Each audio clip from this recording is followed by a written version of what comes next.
Thank you, Mr. Speaker. Tick, tick, tick. The clock and the calendar march on.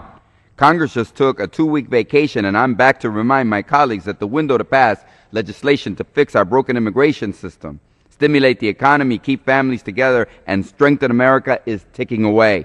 With just 25 legislative days until the July 4th recess, the Republicans have a difficult task, and it gets harder with each passing day. But I am optimistic this morning.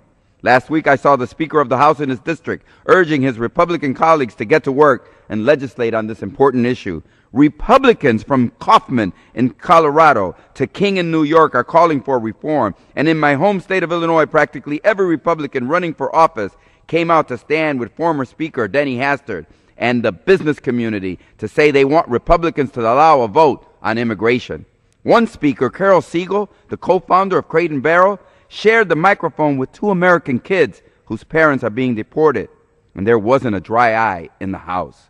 I knew there was a reason I shopped at Crate & Barrel. While some House Republicans, the Speaker, and key Republican supporters and funders get it, the Majority Leader did not, I repeat, did not list immigration as something the House should address this spring. It is nowhere on the legislative calendar. In order to fix what is broken about our immigration system, we must do 3 things at the same time. We must repair and improve our legal immigration system so that we can eliminate the black market. We must strengthen and humanize our enforcement system so that our laws serve our national interests. And we must legitimize and destigmatize those people who actually live, work, raise families in our country by inviting them to join us on the right side of the law so they can earn the privileges and fulfill the responsibility our great nation demands. The easiest way for Republicans to get this issue behind us would be to schedule a vote on the bipartisan bill that passed the Senate last year. An hour or 2 of debate and 15-minute vote is all we need. Done, punto. Not one of the Republicans who thinks that legislating on immigration reform this year is too hard needs to vote for it, and it will still pass comfortably the House of Representatives. But House Republicans say the bill has too many pages and doesn't have the imprint of House Republicans. Okay, fine.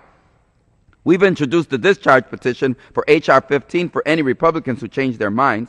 Republicans say they prefer a series of short, digestible bills to address the 3 components of reform. Fine, pass multiple bills to fix our immigration system, and we Democrats will work with you in the Republican majority. But remember, more bills take more time, and time is not something Republicans have plenty of. Republicans have said they don't want a special path to citizenship for adults who entered the country illegally. They want some sort of non-citizenship status that might or might not lead to citizenship over time. And my side finds it very hard to swallow. But at least we want to keep talking and hear you out. We want to see if we can reach a bipartisan agreement and move forward. Democrats think citizenship is important, and we're ready to fight for it. But we think making everyone play by the same set of rules is very, very important to the American people. But okay, if this is the only way you will fix the 3 components of immigration reform, let's talk and let's see if we can't reach an agreement. Now we hear the warning that if Obama does anything, even a clarification of the current deportation policy, Republicans say Obama will be poisoning the well for reform. This from a party that seems to hardly need an excuse to scream about mass amnesties, Mexicans rushing across the border, and Obama's plot to undermine and sabotage America. But sadly, even some important Democrats don't think any form of presidential action would be prudent at this time when it comes to deportations. They seem to be saying, let's just ride out the pain of deportations in the Latino and immigrant community while we score political points against the do-nothing Republicans. Maybe we can try again when Democrats are in charge again, even though we didn't do it the last time we were in charge. Yes, Democrats had 257 votes, and we didn't call a single vote for 4 years on comprehensive immigration reform. One by one, deportations are driving fathers and mothers out of our communities and leaving children in foster care.